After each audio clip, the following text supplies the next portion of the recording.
Cal Merritt had 11 credits to his name and 3 weeks before his salvage license expired. He stood in the impound bay on Pello's station, hands in his jacket pockets, watching aliens walk past Lot 7 without slowing down. Not even a glance.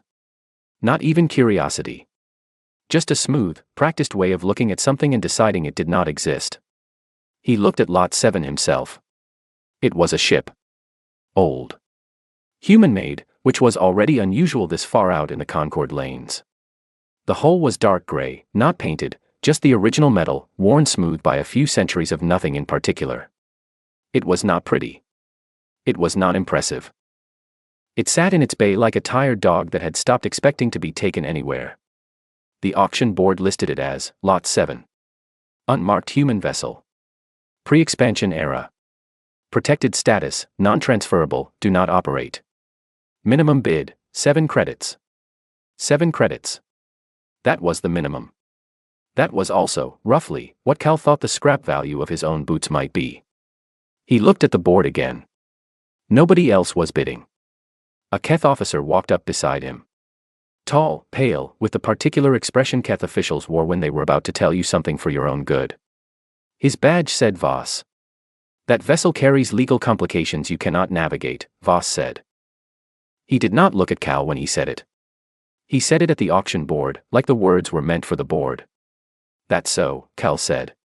The protected status classification is entangled with Concorde registry disputes going back nearly 3 centuries.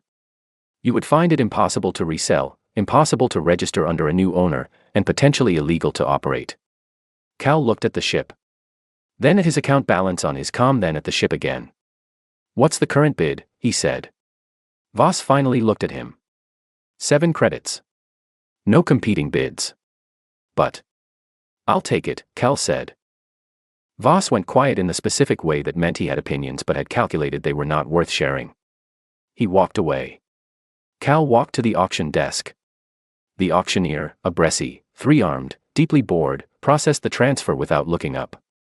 When he stamped the registry chit and slid it across the counter, he did look up. Just for a second. The look said, "This is your funeral, friend." Cal pocketed the chit and walked to Lot 7. The ship's entry hatch was not locked. Or rather, it was locked, and then it wasn't, and Cal had not touched anything. He stood at the base of the ramp and watched the hatch slide open on its own, smooth and quiet, like it had been waiting for someone to get close enough. He stood there for a moment. "Huh," he said. He went inside. The interior was wrong in a way that took him a few seconds to name. It was not dusty. A ship that had been sitting in impound, for how long, the auction listing had not said, should have had that particular dry, stale quality of sealed spaces. It did not.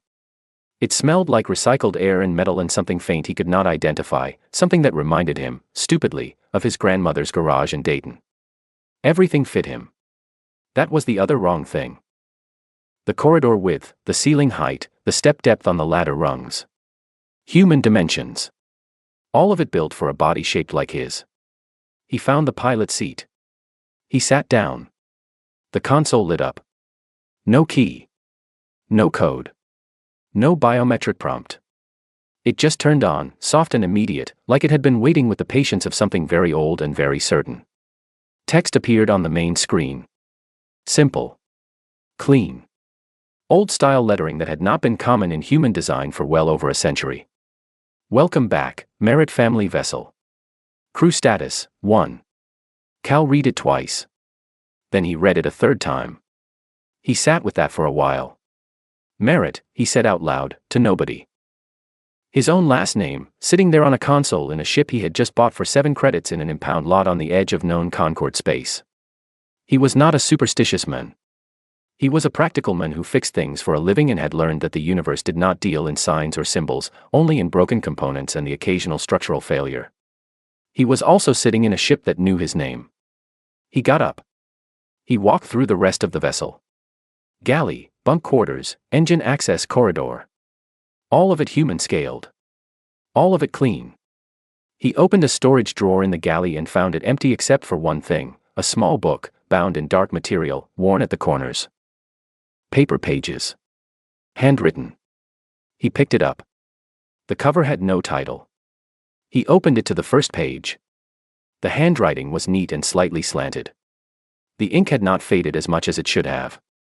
He read the first 2 lines. Then he closed the book. He put it in his jacket pocket. He did not know why. He just did. He went back to the pilot's seat and started running diagnostics the way he always did with a new vessel, methodically, without expectations, starting at the hull sensors and working inward. The ship cooperated. Every system came up clean. Power cells at 63%, which for a vessel this age was extraordinary. Drive systems nominal. Life support nominal. Hull integrity reading at 98%. 98%. On a hull this old. He pulled up the structural scan and looked at it for a long time. A hull that had been through anything, weather, debris, even routine docking impacts over centuries, should have hairline fractures. Microstress patterns. The kind of damage that accumulated not from any single event but from years of existing. There were none. His comm buzzed. "You dead yet?" Dara Finch's voice. She ran a junk brokerage 2 levels up on Pello's station, and she was the closest thing Cal had to a friend, which said something about the state of Cal's life. "Nope," he said. "You bought lot 7. "I did." A pause. "Cal. The Keth officer on floor duty cummed me 30 seconds after your bid went through." That's how fast he ran to tell someone. He seemed concerned, Cal agreed. "What is it? What does it look like?" He looked around the cockpit. At the old lettering on the console. At the hull readings that made no sense. At the drawer in the galley where a logbook sat in his jacket pocket against his ribs. "I don't know yet," he said. "But it knew my name." Another pause. Longer this time. "Cal. Yeah. I think you bought something weird." "Dara," he said, "I think you might be right." He ran one more check before he took her out, the registry number on the hull exterior. He pulled it up on the console scan. Most of it was burned off, the metal scarred in a way that was old and deliberate, like someone had removed the designation on purpose rather than from damage. But not all of it. A fragment remained at the left edge of where the full number would have been. USS. The rest was gone. He sat with that too. Then he filed a departure clearance with Pello's station traffic, which was approved in 11 seconds because the automated system read the ship's protected status and apparently decided that was above its pay grade to question. He took the ship off the dock gently, feeling for how she handled, and she handled well. Better than well. She moved like something that had done this 10,000 times and remembered every one. He flew her out past the station ring, into open lane traffic, a gray human ship 3 centuries old sliding between Keth freighters and Bressie transports like she had every right to be there. Nobody stopped him. Nobody tried.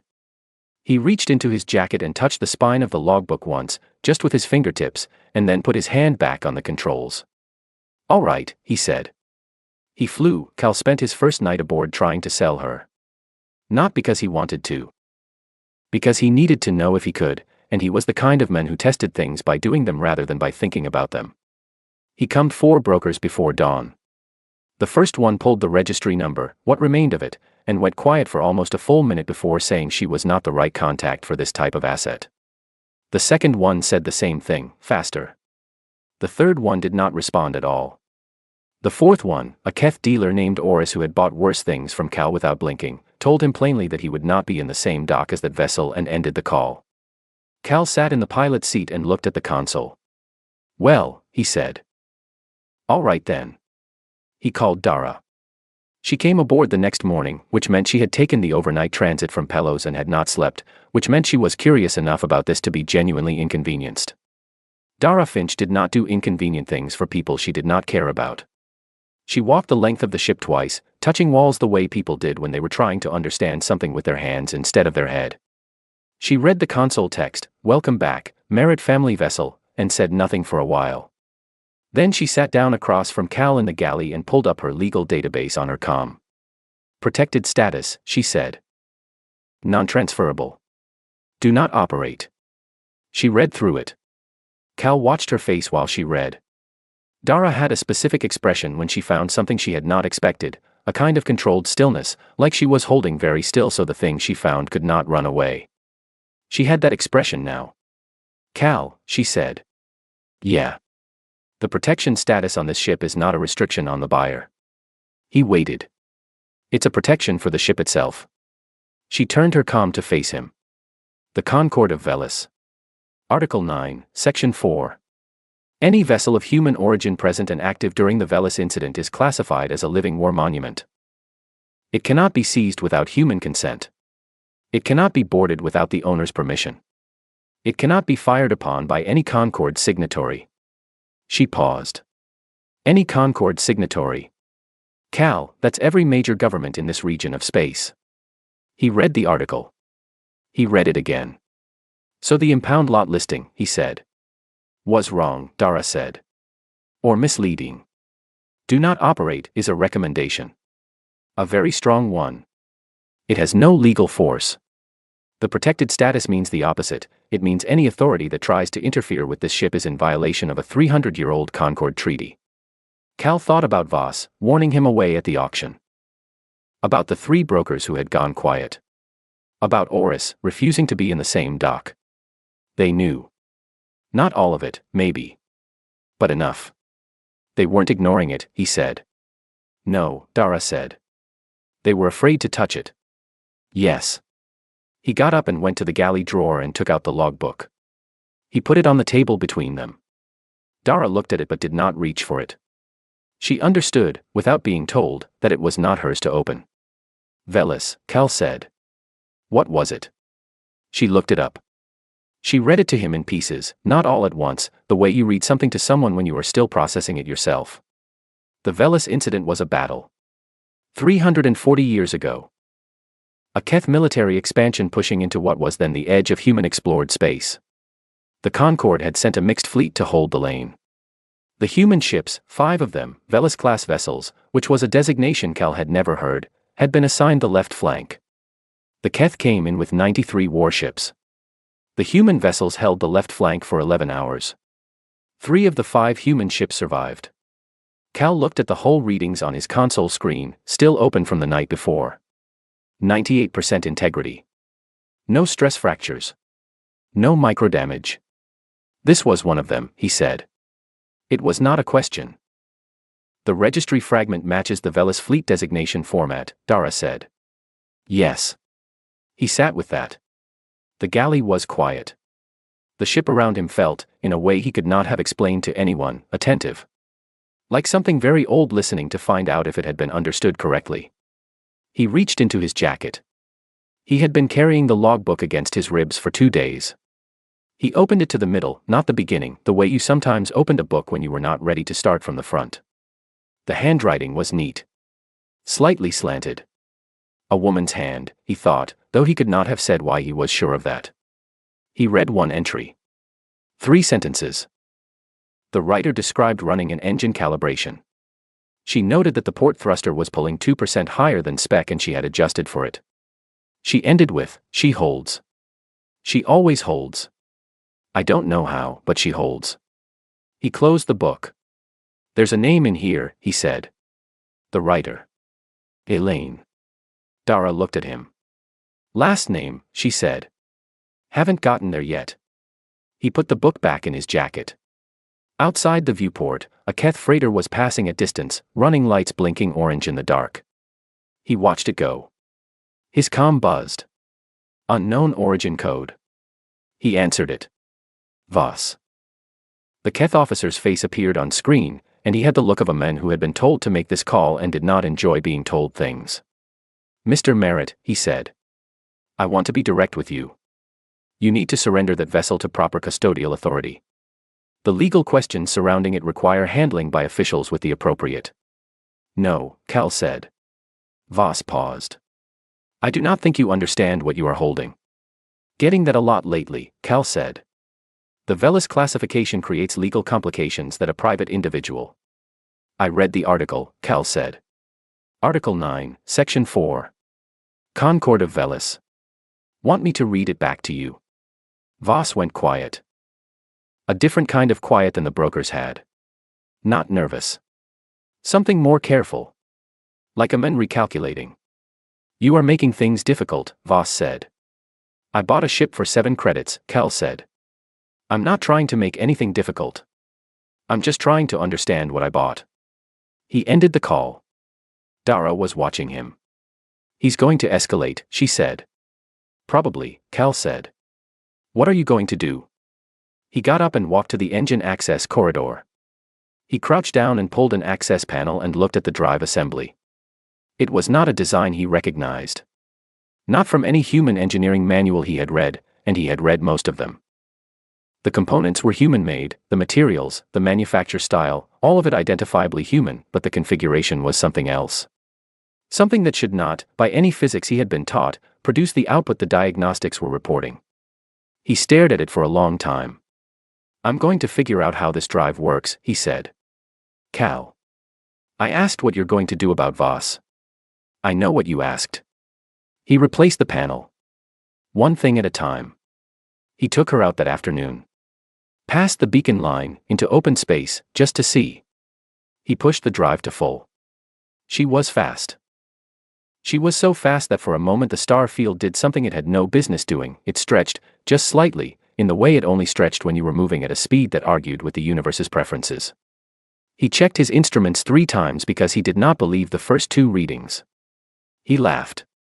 One short, surprised sound. Like something knocked loose. He stopped. Sat there.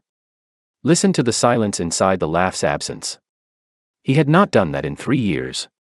He did not examine it. He just flew. Word got out the way word always got out in Concorde space, sideways, through back channels, in the form of someone telling someone else something they were not supposed to share. Within a week of Cal taking the ship out past the beacon line, 3 news cycles had picked up the story. A human pilot. A Velis-class vessel. Flying free. The Keth Historical Commission issued a formal statement saying they were monitoring the situation. 2 separate governments, neither of them human, filed information requests with Pello Station's registry office. A research vessel from the Bresci Academic Collective changed its flight path to put itself in the same sector, which was not subtle. Cal started getting visitors. He told them all the same thing.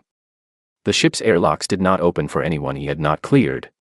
He discovered this by accident when a Keth attaché tried to board while Cal was running hull diagnostics in the engine corridor. He heard the outer hatch engage, that specific pressurized click of a lock deciding it was locked, and by the time he got to the entry corridor, the attaché was standing on the dock looking confused and slightly embarrassed. Cal had not touched anything. The ship had simply decided not to let the men in. He stood at the top of the ramp and looked down at the attaché. She said no, Cal told him. The attaché filed a formal complaint with Pello Station Management. Pello Station Management read Article 9, Section 4, and filed the complaint in whatever bureaucratic location complaints go when nobody wants to deal with them. It was around this time that Cal started reading the logbook from the beginning. He did it slowly. A few entries at a time, in the evenings, sitting in the galley with the ship quiet around him. The writer was Elaine. No last name on the early pages. She wrote the way mechanics wrote, observational, precise, economical with words. She noted problems and their fixes. She noted weather on station stops. She noted, occasionally, things that happened that she did not explain, a reference here and there to people by first name only, a note about a meal someone cooked badly, a mention of a repair that 2 people had laughed about for reasons the logbook did not record. Cal found himself reading these fragments and trying to reconstruct the people from them. He could not. That was the nature of a logbook written by someone who assumed she would remember the context herself. He kept reading anyway. He was 3 weeks in when the comm request came from Pete Dolan. He almost did not answer it. Unknown origin, like Voss had been. But the code was flagged academic, a research institution identifier, and Cal had a weakness for researchers because they were, in his experience, the only people who were genuinely more interested in what a thing was than what it was worth. Pete Dolan was 26. He appeared on the comm screen looking like he had been awake for a day and a half, which turned out to be accurate. He had a narrow face, bright eyes, and the specific energy of someone who had spent years waiting to say a thing to someone who needed to hear it. Mr. Merritt, he said. My name is Pete Dolan. I wrote my doctorate on the Velis incident. I know more about those 5 ships than anyone alive. And I really think, you need to know what I know. Cal looked at him. How old are you? 26. You wrote a doctorate. Yes. On a battle from 340 years ago. Yes. Why? Pete opened his mouth. Closed it. Opened it again. Because nobody else did, he said. Because the records were there and nobody looked at them. Because, he stopped. Ran a hand through his hair. Because humans have been in Concorde space for 400 years and we've always been told we were lucky to be included. And I read the Velis records and they didn't look like luck to me. Cal sat back in his chair. All right, he said. Talk. Pete talked for a long time. The 5 Velis-class ships had been built in the same human yard, same decade. They were the heaviest vessels humanity had managed to produce at that point in the expansion, not impressive by Concorde standards, Pete was careful to say, not on paper. On paper they were medium weight, medium armament, nothing that would make a Keth Fleet Admiral adjust his battle plan. The Keth Fleet Admiral had not adjusted his battle plan. This turned out to be a significant error. 2 of the 5 ships had been destroyed at Velis. Cal already knew that. What Pete told him next was the part he had not known. The 2 destroyed vessels had been the ones on the outer flanks. The 3 survivors held the center and the critical left approach lane for 11 hours against a force that, by every Concorde combat model, should have broken them in 2. And then Pete said the thing that sat strangely in the room. 2 of the 3 survivors were taken, Pete said. About 200 years ago. Keth authorities contacted the Human Colonial Administration. This was before the current representative structure, so there wasn't much of a formal process, and they proposed that the ships be donated to Keth cultural preservation. As monuments. The Colonial Administration agreed. Cal waited. Nobody asked the humans who were actually descended from the crews, Pete said. There wasn't a mechanism for it. The Colonial Administration spoke for humanity and they said yes, and the ships went into a Keth museum on Veth Station where they've been ever since. He paused. Cosmetically restored. Not structurally. The drives haven't run in 160 years. Cal was quiet for a moment. He thought about the supply locker at the back of the ship. He had been reorganizing it every 2 days for no reason. Clean and full and needing no reorganization, and he kept doing it anyway. The 3rd survivor, he said. Was your ship, Pete said. Somehow ended up in impound. The records on how are, there are gaps. But she's the only one that stayed in continuous registry. The only one that technically never left human custody. Continuous registry. Cal thought about the console text. Merritt family vessel. He thought about his thumbprint and the hatch opening. Pete, he said. I need to tell you something. He told him about the biometric registry. About the console text. About the logbook in his jacket pocket, written by a woman named Elaine. Pete was very still on the comm screen for a long moment. Mr. Merritt, he said carefully. Under the Concorde Mutual Heritage Act, this is a very old clause, Article 17, almost nobody invokes it because almost nobody has the standing. If you can demonstrate continuous human ownership through biometric lineage registry, then the Keth acquisition of the museum ships was not a donation. Cal looked at him. It was a transfer made without valid consent, Pete said. Which means it was a violation. Which means you could file a repatriation claim. For both ships. The line was quiet. I'm one man, Cal said. I know, Pete said. In a ship I bought for 7 credits. I know. With a handwritten logbook and a console that reads my name. I know. Pete leaned forward slightly. But the clause exists. The biometric registry exists. The legal standing exists. Nobody has ever had all 3 at the same time. Cal reached into his jacket. He touched the spine of the logbook. He had gotten further in the entries. He knew more about Elaine now. He knew she was an engineer. He knew she was the kind of person who fixed things without being asked and noted it without comment. He knew that she wrote about the ship the way you wrote about something you were fond of, without sentimentality, just with steady attention, the way you paid attention to things that mattered. That night, after Pete's call, Cal opened the logbook and read until he found it. The last name. It appeared on a page near the back, in an entry dated 2 weeks before the final one. She had written it in the context of a registry filing, a routine note about paperwork. Elaine Merritt. He read the name twice. Then he sat in the quiet of the galley for a long time and did not move. No relation. Maybe relation. He did not know. He did not need to know.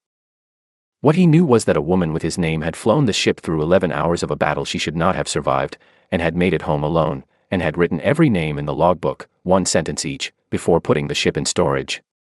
He turned to the page with the names. He read them. All 41. He did not say anything. He just read. Outside, the stars were doing what stars did. He did not notice. He was reading. The Keth brought 4 legal teams. Cal brought Pete Dolan on a comm link, because Pete had written his doctorate on exactly the clause they were invoking and had been waiting his whole career for someone with standing to use it, and because Cal had looked at Pete's file and Pete had 17 published papers on Concord heritage law and not one of them had ever been challenged on its facts. That was the kind of record that mattered in a hearing room. The formal proceeding was held on Veth Station, neutral ground, technically, though Veth was a Keth-administered station and the room had the particular quality of rooms where one party had been comfortable for a long time and the other party had not. Long table. High ceiling. Gallery seating that was filled by the time Cal arrived, which he had not expected. Mostly Keth officials and observers. A handful of Bresci academics. 3 humans, Pete's colleagues, who had apparently come to everyone they knew once word of the hearing spread. Cal sat at the plaintiff's side of the table and put the logbook in front of him and waited. Voss was there. Not leading the Keth delegation, that was a senior official named Rek, older, with the measured calm of someone who had won a great many proceedings by being more patient than the other side. But Voss was present, seated behind Rek, watching Cal with an expression that was not quite hostile and not quite anything else. The claim was read into the record. Repatriation of 2 human Velis-class vessels currently held by Keth Cultural Preservation Authority, on the basis of unlawful transfer without valid human consent, under the Concord Mutual Heritage Act, Article 17. Plaintiff, Cal Merritt, established as lawful owner of the 3rd surviving Velis-class vessel through biometric succession registry. Rek's first move was the logbook. The lead Keth legal representative, a sharp woman named Sev, who spoke with the precision of someone who had learned exactly how much each word cost, argued that a handwritten personal journal was not a valid ownership document under Concord law. That the biometric registry was a private system, not a recognized Concord registry mechanism. That continuous ownership required chain of title documentation, not fingerprints opening a hatch. Pete answered her before Cal could. His comm feed was routed to the room speakers and Pete's voice came out with the calm confidence of someone who had rehearsed this conversation in his head for 6 years. The biometric succession registry was a recognized mechanism, he said. Article 6 of the Concord's own foundational charter recognized biological lineage keys as valid proof of familial stewardship for pre-expansion assets. He cited the specific ruling. He gave the case reference number. He gave it from memory. Sev paused. A brief pause, professional enough that most people in the room would not have noticed it. Cal noticed it. The hearing moved through the morning. The Keth legal team raised 12 separate objections. Pete answered 11 of them from memory. The 12th, a procedural point about filing timelines, Cal answered himself, because he had read the filing rules twice before arriving and the timeline was correct. At midday the proceeding recessed. Cal sat in the hall outside and reorganized the items in his jacket pockets. His registry chit. The logbook. He moved them from pocket to pocket and then back and then stopped, because they did not need reorganizing. Pete appeared beside him, slightly breathless, carrying a data tablet with 6 windows open. "We're ahead," he said quietly. "Sev knows it. She's going to try the strategic significance argument after lunch." "What's that?" Cal said. They argue that the museum ships were donated as part of a peace framework, and that revoking the donation destabilizes a historic diplomatic arrangement. It's a stretch, but it's their best remaining argument. Cal thought about that. Is it true? Was it part of a peace framework? Pete shook his head. The donation happened 20 years after Velis. There was no active conflict. The colonial administration just agreed. Probably because they didn't think it mattered. Probably because nobody thought humanity would ever have the standing to challenge it. Cal nodded. He put the logbook back in his jacket. After the recess, Rek himself spoke. Not Sev, Rek, which meant they were taking the strategic significance argument seriously enough to put their senior voice on it. He spoke for 15 minutes. The argument was careful and measured and built on a genuine understanding of how Concord diplomatic relationships worked. It was, Cal thought, a good argument. And then Voss made a mistake. It was small. A comment added after Rec finished, "Not planned, the kind of thing that slips out when someone has been sitting in a room for 8 hours listening to an argument go worse than expected." Voss said, on the record, that the framing of the claim presumed a strategic significance to human vessels at Velis that the historical record did not support. That humanity's survival in that engagement had been circumstantial. He used the phrase statistical noise. The room was quiet. Cal had been quiet for 8 hours. He had let Pete handle the legal architecture and Rec handle the diplomatic framing, and he had sat and listened and counted the bolts on the table, 44, and he said one thing. "You should pull your own battle records before you say that again." Voss looked at him. Rec looked at him. The gallery looked at him. Pete pulled the records. Live. Shared to the room's display. The full Keth fleet log from the Velis incident, sourced from the Keth Military Archive, which was a public document that had simply never been presented in this particular context because nobody had previously thought to ask. 93 Keth vessels entered the Velis engagement. 61 left. The records showed, in Keth's own damage accounting, that every single one of the 32 losses was attributed to the left flank engagement. The 3 human ships holding a position against a force that should have broken them in the first 2 hours. 11 hours. 32 Keth warships. 3 human vessels. The room looked at the numbers. Nobody said statistical noise. The hearing recessed for the day. Cal walked out of the building into air that was the wrong temperature for his body. Veth ran warmer than human preference, and sat on the steps because there was nowhere else to be. The sky was dark orange at the edges where the station's atmospheric dome met the hull plating. He looked at it. Dara had taken transit to be present for the hearing. She came and sat beside him on the steps and did not say anything for a while, which was why he liked her. "Voss," she said finally. "Yeah," Cal said. That was not a smart moment for him. No. She was quiet. Then, 32 ships. Yeah. 3 human vessels. 3, Cal said. And one of them is parked in Bay 47 with a cup holder sized exactly right for a standard-issue human mug. Dara said nothing to that. There was nothing to say to that. The ruling came 48 hours later. Cal was in the engine corridor when it arrived, looking at the drive assembly again, still trying to understand how it produced the output it produced. His comm buzzed. Pete's contact ID. He answered it. Pete's voice was careful and level, the way voices got when they were carrying something large and did not want to drop it. "Provisional finding," he said. "The Keth acquisition of the 2 museum vessels was conducted without valid human consent. The biometric registry of the Elaine constitutes standing for a full repatriation claim. The ships will be returned to human custody pending formal transfer agreement." Cal put his hand flat on the wall of the engine corridor. The ship was warm under his palm. She was always warm. "Pete," he said. "Yeah." "The ship." "Her name. I found it in a hidden partition in the registry system last night." "Full name." "She locked it 340 years ago." He paused. "Elaine Merritt. She named the ship after herself." Pete was quiet for a moment. "Of course she did," he said. "Yeah," Cal said. He kept his hand on the wall a moment longer. Then he walked to the cockpit and sat in the pilot's seat and looked at the console text. "Welcome back, Merritt family vessel. Crew status, 1. "Okay," he said. Quietly. "To the ship. To Elaine. To whoever might be listening across 340 years of distance. Let's go get your sisters back." The 2 museum ships were in bad shape. Not visibly. Keth cultural preservation had kept them clean, kept the exterior plating polished, kept the display lighting working in the bays where they sat behind rope lines so visitors could look at them from a respectful distance. But clean was not the same as maintained, and polished was not the same as sound, and the moment Cal and Pete and the 6 engineers Cal had hired off Pello's station put real diagnostic equipment on those hulls, the picture got very different very fast. The drives had not run in 160 years. The power cells had been drained and not recharged, which in a cell of that particular design, human-built, pre-expansion, a type that had not been manufactured in 2 centuries, caused a specific kind of internal deterioration that looked fine from the outside and was not fine at all. The life support systems had been cosmetically preserved. The actual filtration components had been replaced with Keth standard parts that did not fit the original specifications and had been shimmed into place with material that was, in Cal's professional opinion, embarrassing.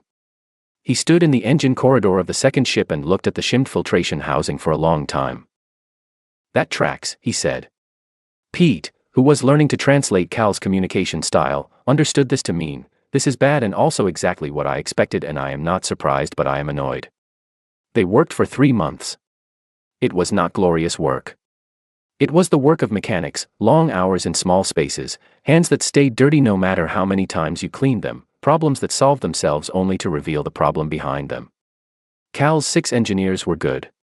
3 of them had never worked on pre-expansion equipment and learned on the job, which Cal appreciated because people who learned on the job did not have bad habits yet. Pete learned too. He started in an advisory role, reading specifications aloud while others worked, which was useful. By the 4th week he was handing tools. By the 6th week he was doing the work himself, badly at first and then less badly, and Cal watched this happen with the quiet satisfaction of someone who understood that the difference between knowing a thing and doing a thing was the distance between a book and a wrench. "Filtration coupling," Cal said one afternoon. Pete passed it without looking up from the housing he was working on. Cal installed it. "Check the seal." "Good. You wrote your doctorate on these ships," Cal said. "Yes," Pete said. "And now you're fixing one." "Yes." "How's that feel?" Pete thought about it. "Like the second thing was always supposed to happen," he said. "Like the first thing was practice." Cal said nothing. He moved to the next coupling. Dara came in the 2nd month. She brought supplies that nobody had thought to order and food that was better than what they had been eating and the specific energy of someone who had decided to be useful without being asked. She worked the logistics, part sourcing, transit scheduling, the complicated business of coordinating with Concord authorities on the formal transfer paperwork, and she was better at it than anyone else would have been. She did not ask Cal how he was doing. She was too smart for that. She just made sure there was coffee and that the supply manifest was current and that when Cal looked like he needed to be left alone, everyone left him alone. He was reading the logbook still. A little at a time. He had found the entries from the battle. Elaine had written them after the fact, during the transit home, he thought, based on the dates. She did not write about the fighting in detail. She wrote about the technical problems, the port drive running hot, the shield calibration drifting, the moment the communications array went down and she had to fly on visual and instrument reading alone for 4 hours. And then she wrote the names. 41 entries. 1 sentence each. Sometimes just a name and a single fact, good with engines. Made everyone laugh. Never complained. Kept us calm. Fixed the thing nobody else could fix. Cal read them all. He did not rush. He thought about his own crew. 3 years of not saying their names, of waking up and doing the work of not thinking about the decompression event and what came after. He had been very good at it, for 3 years. He was less good at it now. He started saying their names. Quietly. In the supply locker of the Elaine, when nobody else was nearby. He said them the way you said things that you had been holding in your closed hand for a long time and needed to let some air at. It helped. He did not know why. He did not examine it. The 3rd ship came back to operational status on a Tuesday. They ran the drive at 10% and the readings were good, and then they ran it at 50% and the readings were still good, and Cal looked at the numbers for a long time and then nodded once. "She holds," he said. Pete looked at him. "What?" "Something someone wrote once," Cal said. The 3 ships flew in formation for the first time in 340 years on a Wednesday morning, in open space outside the Veth Beacon line, no ceremony, just Cal and the Elaine and 2 of his engineers flying the recovered ships with the careful focus of people who understood they were holding something that mattered. He did not record it. He did not calm anyone. He just flew. Later there was a ceremony.